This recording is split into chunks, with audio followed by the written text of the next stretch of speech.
No warnings, just karma.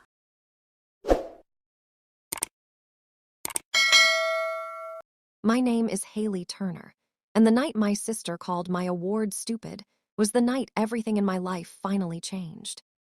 I was standing in my tiny apartment kitchen in New York, still wearing a stained apron that smelled like garlic and thyme. My laptop was open on the counter, and on the screen was an email I had read at least 20 times already. Congratulations. You are this year's James Beard Rising Star Chef of the Year. My hands were shaking so badly I had to grab the edge of the counter to steady myself. I laughed, then cried, then laughed again like a complete mess. This was the biggest honor of my career, the kind of moment chefs dream about for decades. And still, after everything, my first instinct was the same as it had been my whole life. Tell my family. I opened our group chat, the one mostly filled with my sister Danielle's selfies, my mom's forwarded good morning messages, and my dad's silent reactions. I typed carefully. Hey, I have some big news. I'm receiving a major award next week. There's a ceremony in Los Angeles. It's being broadcast live on national TV. It would really mean a lot if you could come, or at least watch. I stared at the screen. 3 dots appeared, disappeared, appeared again. Danielle replied first. We don't have time for your pointless award. We're going to dinner that night. My chest tightened, but I kept reading. My mom added, Don't blame us, honey. We already made reservations. My dad didn't type anything. He just reacted with a thumbs up to Danielle's message.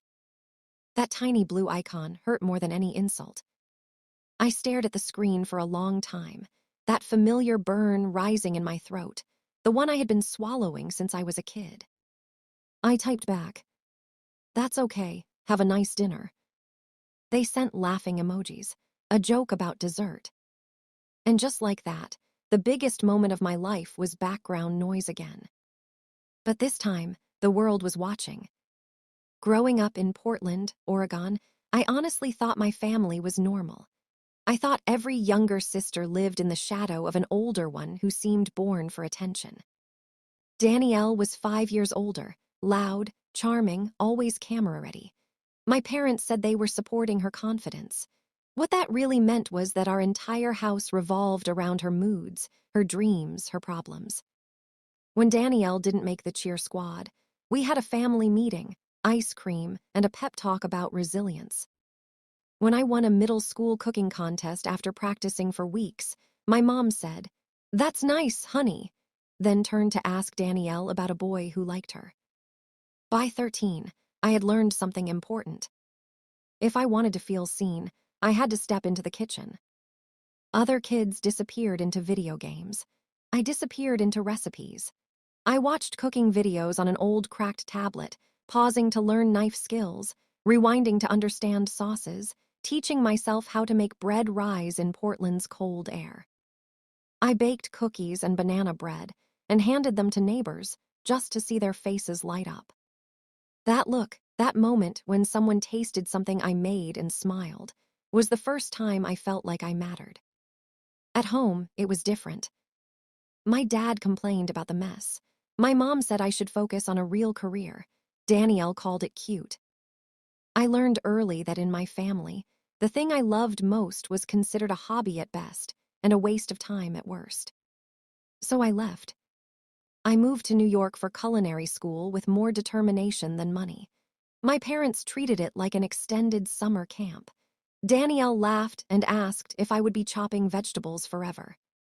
At the airport, my dad hugged me and said, Just have a backup plan. I nodded. But inside, I made a promise. I was never coming back as the girl they didn't take seriously. New York nearly broke me. Burns, cuts, double shifts, crying in walk-in fridges so no one could hear. But I loved it, every brutal second. One night after service, exhausted and wired, I filmed a quick video of a healthy comfort food recipe in the staff kitchen and posted it online. It exploded. People recreated it, asked for more, wanted to buy the sauce I had made. That's how Turner Kitchen was born, not in a boardroom, not with investors. In a cramped apartment, bottling dressing by hand at 2 in the morning.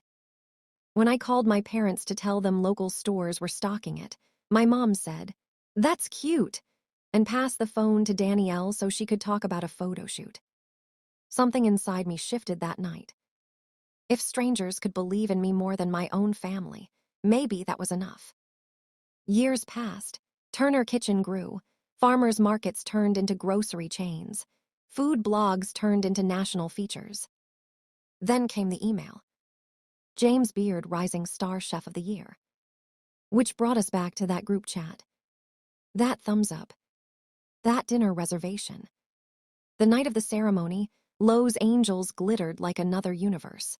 I stood backstage at the Beverly Hilton, heart pounding so hard I thought I might faint. They called my name. I walked onto that stage under blinding lights, holding a trophy that felt heavier than my entire past. I gave my speech, thanked my mentors, talked about making food that welcomed everyone to the table. I did not mention my family. What I didn't know was that back in Portland, my family was sitting under a television at their favorite restaurant just as the live broadcast cut to my face. The announcer said clearly, "Haley Turner from Turner Kitchen." My dad's fork froze midair. My mom slowly looked up. Danielle's wine glass stopped inches from her mouth. Other diners noticed, whispered, pulled out phones. Above them, on a giant screen, the pointless award they skipped glowed in gold letters. They couldn't change the channel. They couldn't walk out without making a scene. They had to sit there and watch the moment they chose to ignore become national television. The videos of their stunned faces went viral. By morning, Danielle had lost her job after old clips surfaced of her mocking my business. She flew to Lowe's Angels, eyes red, asking me for help getting a job in my company. I told her no. I'm not your backup plan. Not loud, not cruel, just final. Months later, I discovered they had tried to open a small business using my brand name without permission. I didn't argue, I didn't beg. I called my lawyer. A cease and desist letter shut it down in a week. Trademark law, brand protection, clear ownership. For the first time in my life, I wasn't powerless in a family decision. They tried to use emotion. I responded with contracts. They tried to use my name. I protected it legally. That was the moment the balance of power shifted permanently. Not because I yelled. Because I had built something real, documented, and legally mine. Later, when they asked properly, through paperwork and with respect, I allowed a limited license for a small cooking supply store with strict boundaries. Different branding, no products, full legal separation. They followed every rule. Because now the rules were mine. I went back months later and saw my father teaching a customer how to choose a pan, my sister quietly working, no spotlight, no mockery. Respect had finally replaced dismissal. Not forced by emotion. Established by law, boundaries, and success, they could no longer deny. The girl whose dream was called pointless built a life so solid it required legal agreements to even be near it. That is what real victory looks like. Not revenge. Authority. Ownership. Peace earned the hard way. The first lawsuit was quiet, the second was not. Success has a strange way of bringing ghosts back to your door, and mine arrived in the form of a certified envelope with my father's handwriting on the front. I knew before opening it that it wouldn't be a birthday card. Inside was a formal notice. My parents and Danielle were contesting my trademark expansion into home cookware, claiming the idea had been discussed as a family concept years ago. I actually laughed, not because it was funny, but because of how predictable it felt. When I was nobody, my dream was childish. Now that it was worth millions, it was suddenly a family vision. Old Haley would have panicked, would have cried, would have tried to fix it emotionally. But success had taught me something powerful. Feelings don't win legal battles. Documentation does. I called my lawyer, Marissa, a woman with sharp suits and sharper instincts. She listened quietly, then asked one simple question. Do you have proof the brand and product concepts were independently developed? I didn't hesitate. Every email, every supplier contract, every product sketch, time-stamped for 10 years. She smiled, then let them talk. The case went to mediation first. I walked into a glass-walled conference room in Portland months later, calm in a navy blazer, my hair tied back, my company logo pinned to my lapel. My family sat across from me. For the first time in our lives, we weren't in a living room where emotions ruled. We were in a room where facts did. Danielle tried first. Tears, stories about childhood dinners, claims that she had always believed in me. Marissa slid a folder across the table without looking at her. Inside were screenshots of messages Danielle had posted years ago, publicly mocking wannabe chefs who think salad dressing is a career. Dates visible, her username clear. Danielle stopped talking. My father cleared his throat and tried a different angle. We just want what's fair. Marissa nodded politely. Fair would be acknowledging that Haley built, funded, and trademarked this brand independently. There is no shared ownership. Then she placed the final document down. A counterclaim for damages due to attempted brand interference. Silence swallowed the room. For the first time in my life, I watched my parents realize something irreversible. They had no control here. The mediator spoke gently, but the meaning was steel. If this proceeds to court, the evidence strongly favors Ms. Turner. I suggest settlement. Their lawyer leaned toward them and whispered urgently. I didn't say a word. Power doesn't need volume. By the end of the week, they signed a full withdrawal of claims and a legally binding agreement stating they had zero ownership, zero creative claim, and zero rights to represent any connection to Turner Kitchen or future product lines. It was notarized, filed, permanent. When the papers were done, my father looked at me like he was seeing a stranger. I realized he was. The little girl who waited for permission was gone. In her place sat a businesswoman they could no longer dismiss, guilt, or pressure into shrinking. But life wasn't finished teaching lessons yet. 2 months later, a food industry blog published an exposé. Someone had tipped them off that my family tried to claim my company. Reporters called nonstop. My PR manager asked how I wanted to respond. I thought about it carefully. Revenge would have been easy. But real dominance is quieter than that. We released one statement.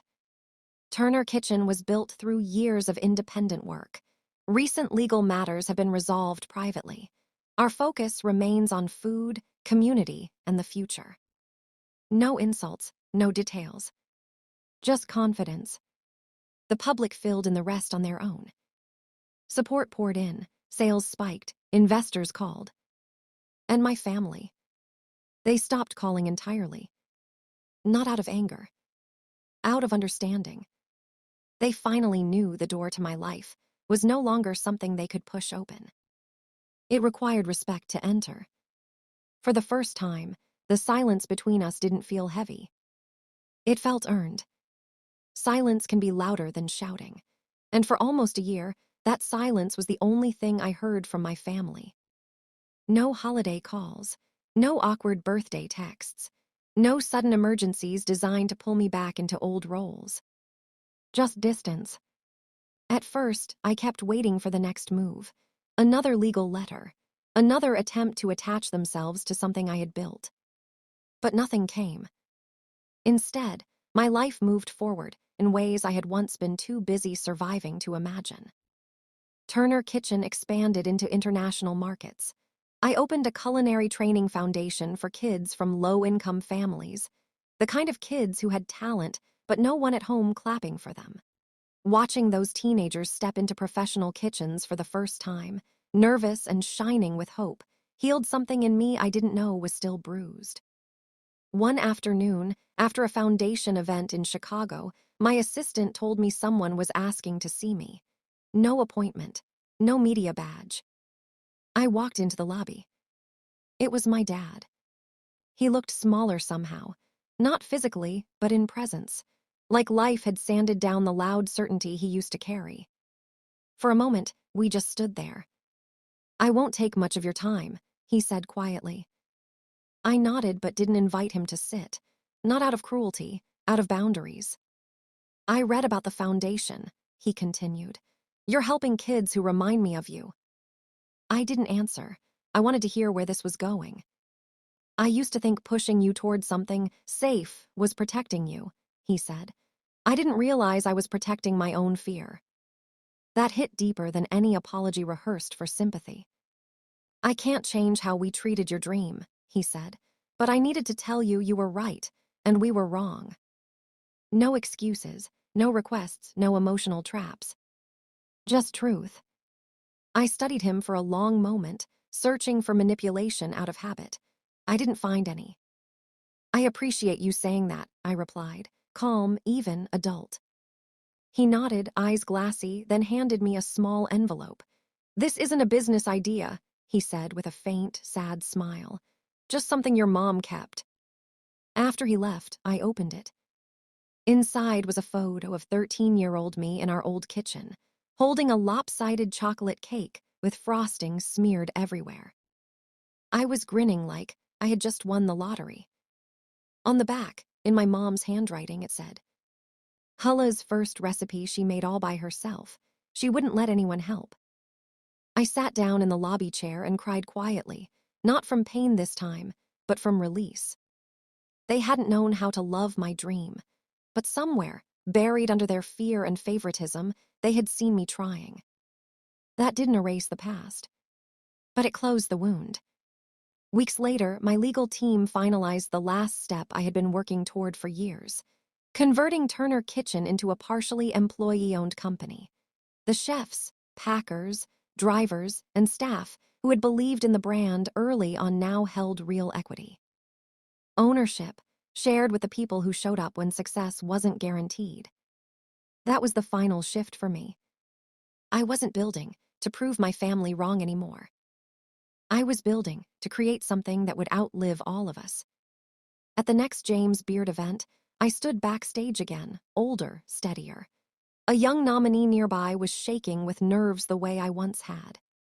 "My parents think this is a phase," she whispered. I smiled gently. "Then build something so real they need legal paperwork to talk about it." She laughed through her anxiety. And in that moment, I realized the best kind of domination isn't loud, cruel, or vengeful. It's building a life so solid, so documented, and so undeniably yours that no one can rewrite your role in it. Not with guilt. Not with pressure. Not even with family. Just quiet, unshakable ownership. If this story moved you, like the video, subscribe to the channel, and share it with someone who needs the courage to believe in their own dream. Success did not make life quieter. It made the stakes higher. The employee ownership announcement changed everything inside Turner Kitchen. People walked differently. They spoke with ideas instead of instructions. They weren't just working for a paycheck anymore. They were building their own future alongside mine. But with growth came attention, and attention always brings competition. A major corporate food conglomerate, Hugrove Foods, launched a new line of artisanal sauces that looked painfully familiar. Similar glass bottles, similar farm-style labels. Even the flavor names felt like they'd been pulled straight from our early product meetings. At first, my team panicked. "Are they trying to crush us?" my marketing director asked. "Maybe," I said calmly, "but big companies don't scare me anymore. Careless ones do." We bought their products, compared ingredients, packaging specs, supplier regions. My legal department went quiet for 2 days, which I had learned meant they were working. Then Marissa called me. "They didn't just copy the vibe," she said. "They copied proprietary packaging measurements filed in your design patent, and one of their consultants used to freelance for your manufacturer." I leaned back in my chair slowly. "So it's not inspiration?" "No," she replied. "It's infringement." This wasn't a family dispute fueled by emotion. This was business. And in business, preparation is power. We filed a federal intellectual property lawsuit backed by documented design patents, archived communications, and supply chain records that traced timelines down to the week. Hugrove tried intimidation first, long legal letters, corporate language designed to exhaust smaller companies. But I wasn't a small company anymore. And more importantly, I wasn't alone. My employee owners voted unanimously to proceed. They understood what was at stake, not just profits, but the integrity of something we had built honestly. The case drew media attention. Independent brand takes on industry giant made good headlines. Hugrove's PR team underestimated something critical. People love an underdog, but they rally behind proof. And we had proof. During discovery, internal Hugrove emails surfaced showing executives discussing how Turner Kitchen had strong regional loyalty worth replicating fast. Replicating. Not competing. Not innovating. Replicating. Their stock dipped the week that became public. 3 months later, they settled. Confidential payment, public acknowledgement of design rights, immediate product redesign and removal of cupboard packaging from shelves nationwide. When the settlement cleared, I didn't celebrate with champagne. I walked through our production floor instead. Forklifts hummed, sauce simmered in giant kettles, labels rolled out with our original designs, protected, respected ours. One of the line cooks who had equity now stopped me. "We really beat them," he said, almost disbelieving. I smiled. "No, we protected what we built, there's a difference." That night, alone in my apartment, I thought about the journey from that group chat message years ago to federal courtrooms and boardrooms. My family once thought my dream was small. Now corporations had to sign legal agreements to stop copying it. Power had never come from yelling louder. It came from building stronger, from documenting everything, from turning passion into assets the law could recognize and defend. The world treats dreams differently when they're backed by paperwork. And I had learned how to write mine in ink that couldn't be erased. Years ago, I stood in a kitchen begging to be taken seriously. Now I stood in a courtroom hallway while reporters waited to ask how it felt to win against a corporation 10 times our size. Life changes quietly, then all at once. The Hugrove settlement didn't just protect Turner Kitchen. It sent a message across the industry that small brands with real documentation, real ethics, and real backbone were not easy targets. Investors approached us differently after that. Retail partners negotiated with more respect. Even competitors stopped trying to imitate and started trying to collaborate. But the biggest change happened somewhere much less visible. Inside me. I no longer felt the need to prove anything to anyone. Not to critics. Not to corporations. Not even to my family. Because the proof was everywhere around me, in contracts, in patents, in employee ownership papers, in foundation scholarships, in shelves across the country. One winter evening, I hosted a dinner at the Culinary Foundation. Not for donors, not for press, just for the students. They cooked the entire meal themselves under the guidance of our chefs. Nervous hands, focused eyes, plates that carried pride more than perfection. Before dessert, one of the youngest students stood up, holding a spoon like a microphone. "I used to think people like us don't get big chances," he said. "But Chef Hulla told us something the first day. She said dreams are just ideas until you build them so real the world has to respect them." The room applauded. I blinked back tears. Because that sentence wasn't just advice. It was the lesson my life had forced me to learn. Later that night, I walked outside into the cold air and checked my phone. A message sat unread from Danielle. "I saw the foundation video. I'm proud of you." No request, no drama, just that. I stared at it for a long moment, then typed back. "Thank you." Forgiveness doesn't always look like hugs and holidays. Sometimes it looks like distance without bitterness. Peace without access. Care without control. And that was enough.